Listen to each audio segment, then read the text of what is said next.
He is married to the lovely Cynthia Woods. Ladies and gentlemen, I present to you Dr. Jerry Woods.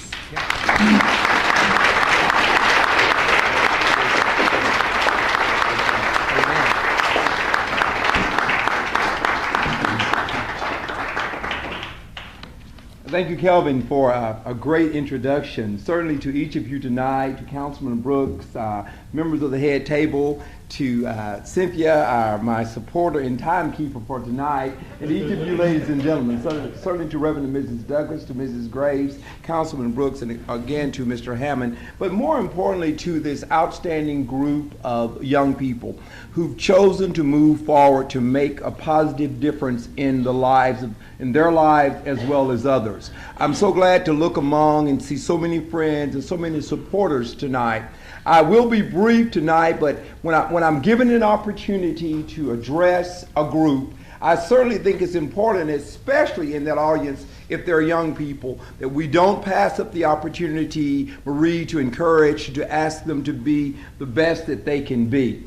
What I've chosen tonight, Senator, is that while we think of reading and we think of writing, I've chosen the words of two very familiar books, children books or juvenile literature. The first one is, I won't read them all, but you can find a lot, Reverend Polk, in the messages. And the first one is "Oh, the Places You Will Go" by Dr. Seuss. And when we talk about our young people tonight and think of what they've done, our challenge today is we say, congratulations. Today is your day. You're off to great places. You're off in a way. You've got brains in your head. You've got feet in your shoes. And you can steer yourself, Judge, in any direction you choose. You're on your own, and you know what you know. And you're the person who will decide where you'll go. The gist of our message today will come from another children's book that we've used so many times, The Little Engine That Could. And we won't retell the story, but I can see everybody nod. And that's what stories should do. That's the power of the written word. Yeah.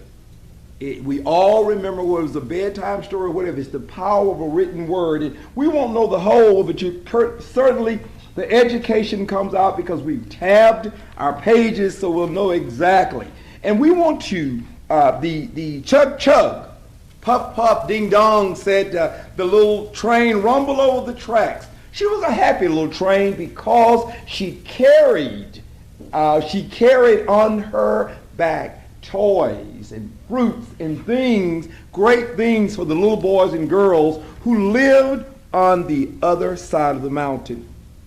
She puffed along hurriedly, Mrs. Wright. Then all of a sudden she stopped with a jerk, and suddenly she couldn't go any further. She tried as much as she can, but her wheels would not go. And the clown got off and said, "Oh man, what are we going to do? There are boys and girls on the other side of the mountain who are waiting on all of these things. Well, here comes a shiny new engine. Maybe," said the clown, "maybe this engine would help us. Would you please help carry pull this train to the other side of the mountain? Please, shiny engine, would you pull these toys?" But the shiny engine said, "I pull you? I'm a passenger engine. I only carry people. I don't carry a little train." And again, the children and the toys were so very sad. Then there came another passenger engine and said, "Passenger engines are not used for toys. They're used for people." And they thought to themselves, and there was a big, strong engine that came, and he came to a stop. "Please, oh please, big engine," cried the toys and the dolls, "would you please pull us over the mountain because there are boys and girls waiting for this?" But the big engine said, "Oh no, I'm a freight engine. I've just pulled a big train loaded with machines on the other side of the mountain. The machines print books and newspapers for grown-up people. just like many of us, we don't do anything for children. And there was another engine that came he said, I'm so tired. I know that I can't do it. And boys and girls and ladies and gentlemen, you know the rest of the story. Here comes another little engine, a small blue engine. And the engine said, what's the matter, my friend? She asked kindly. Oh, little blue engine, cried the dolls and toys, will you pull us to the other side of the mountain? Our engine has broken down and the boys and girls on the other side of the mountain will not get their toys to play with, good things to eat. Would you please help us? Please, please. Well, I'm not very big, said the little blue engine. They use me for switching trains in the yard. And I've never even been to the other side of the mountain.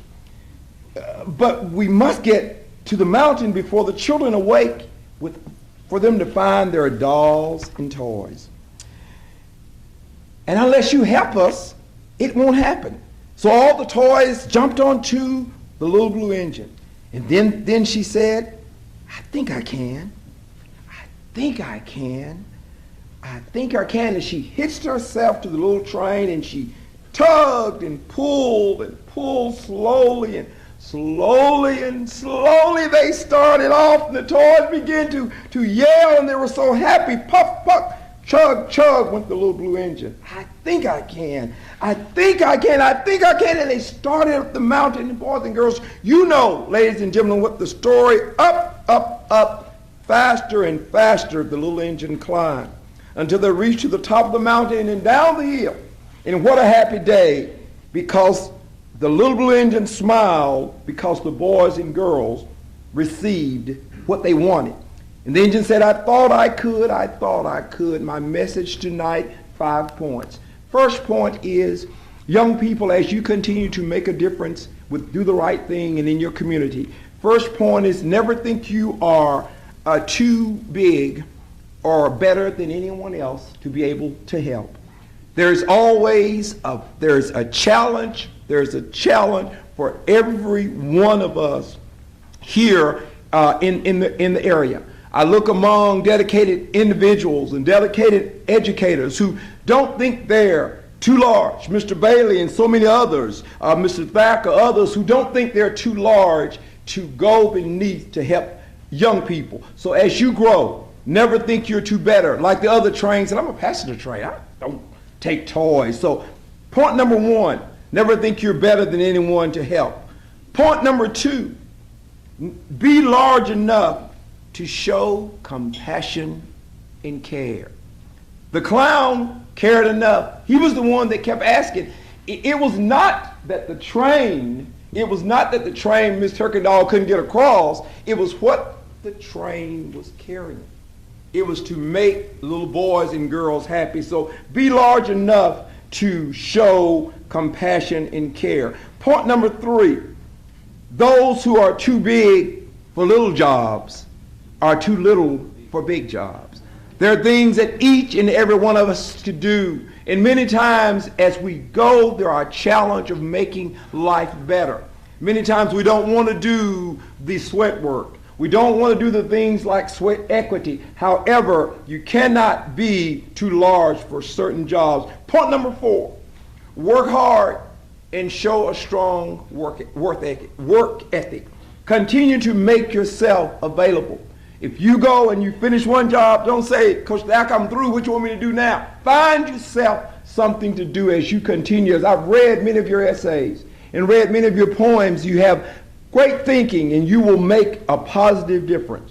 And point number five, believe, believe, believe.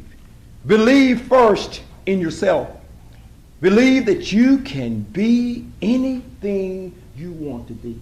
Believe you can be greater tomorrow than you are today. Continue to believe in all that you can be. Secondly, believe in those who support you. And thirdly, believe in a higher power.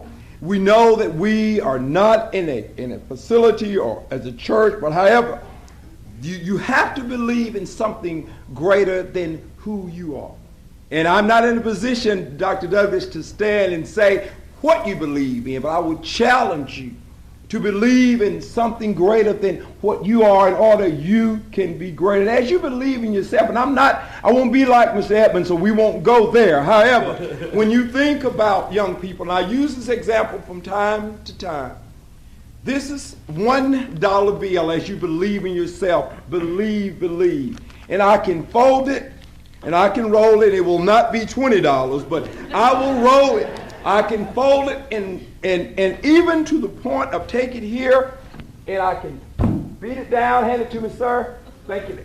Okay. I can beat it. I can twist it. I can even stump it there. However, it does not destroy the value of a $1 bill. Believe. Congratulations. Today is your day. You're off to great places. You're off and away. You got brains in your head and feet in your shoes. And you can steer yourself in any direction you choose. You're on your own now, and you know what you know. And you're the person that will decide where to go. Congratulations. Have a wonderful evening, and we're proud of each and every one of you. Thank you very much.